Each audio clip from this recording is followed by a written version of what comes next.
بسم اللہ الرحمن الرحیم نحمدہ و نصلی علی رسولہ الکریم اما بعد۔ بات توجہ کی طلبگار ہے۔ بہت کچھ ہے غور فکر کرنے والوں کے واسطے، اور کچھ بھی نہیں ہے نہیں غور فکر کرنے والوں کے واسطے۔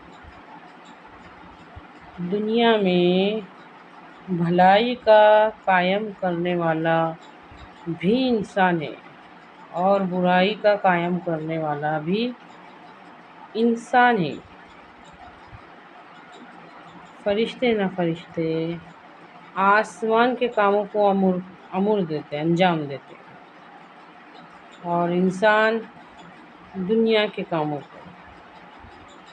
اچھی طرح سے سمجھیے اس بات کو۔ اگر ایسے میں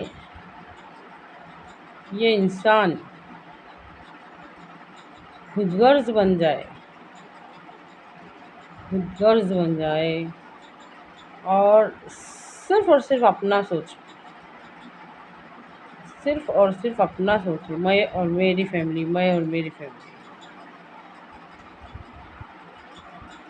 تو دنیا تباہ ہو جائے گی، جو کہ آج ہو رہا ہے۔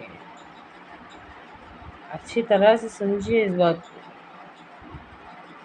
دنیا میں بھلائی کا قائم کرنے والا بھی انسان ہے، اور برائی کا قائم کرنے والا بھی انسان ہے، اور ان انسانوں میں سے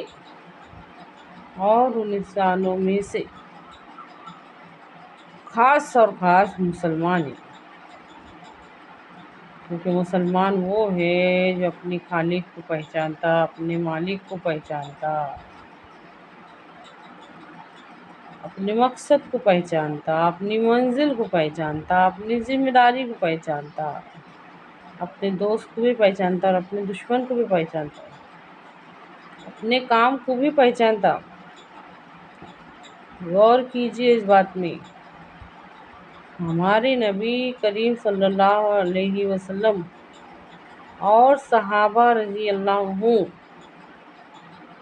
آپ کی جو بھی کوششیں تھی، محنتیں تھی، قربانیاں تھی، اور جنہوں نے بھی جان دے دی، اپنی جان دے دی اسلام کے واسطے، وہ یہ چاہتے تھے، ان کی منشا یہ تھی کہ تا قیامت تک اسلام کی ساری کے ساری بھلائیاں دنیا میں باقی رہے،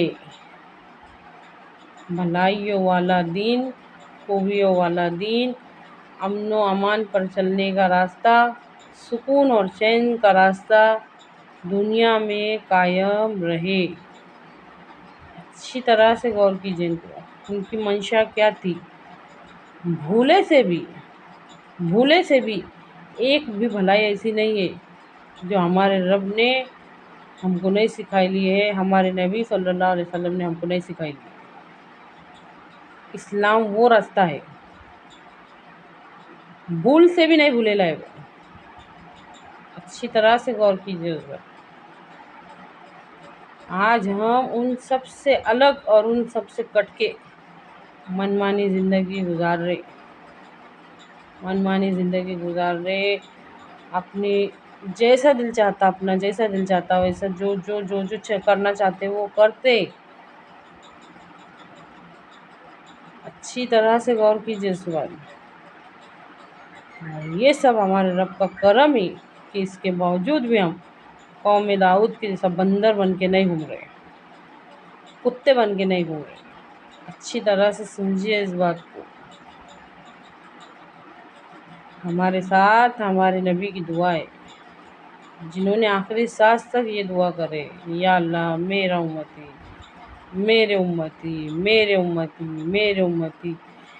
امت کا کیا ہوگا۔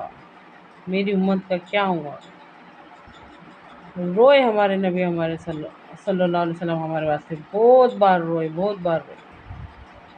میری امت کا کیا ہوگا۔ تو آج یہ امت سمجھنے کے واسطے تیار نہیں ہے کہ ہمارا کام کیا ہے، ہم کس کام کے واسطے بھیجے گئے۔ بھلائی کے قائم کرنے والے بھی انسان ہیں، اور برائی کے قائم کرنے والے بھی انسان ہیں۔ خود غرضی انسان کو کبھی قوم کے بارے میں نہیں سوچنے دیتی، کبھی بھی قوم کو خود غرضی کا جذبہ سب سے پہلے دوسروں کے بارے میں سوچنا نکال دیتا۔ امام جعفر صادق رحمۃ اللہ علیہ فرماتے ہیں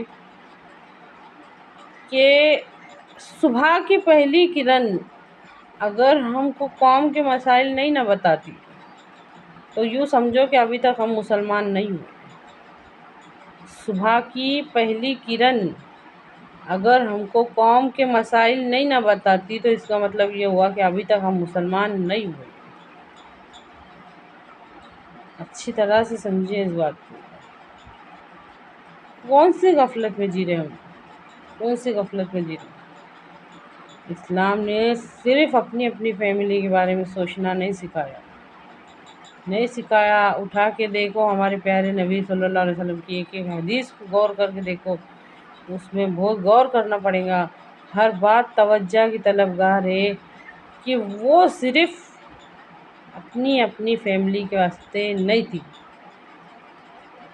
غور کرو، ایک مسلمان دوسرے مسلمان کا بھائی ہے، تم اپنے بھائی کے واسطے وہ چیز پسند کرو جو اپنے لیے کرتے ہو، یہ اپنی فیملی کے واسطے نہیں ہے۔ اسی طرح ہر بات میں غور کر کے دیکھو، جو رحم نہیں کرتا اس پر رحم نہیں کیا جاتا، یہ اپنی فیملی کے واسطے نہیں ہے۔ مزدور کو اس کا پسینہ سوکھنے سے پہلے اس کی مزدوری دے دو، یہ اپنی فیملی کے واسطے نہیں ہے۔ غور کر کے دیکھو۔ یہ اللہ کہنے سننے سے زیادہ عمل کی توفیق دے، آمین۔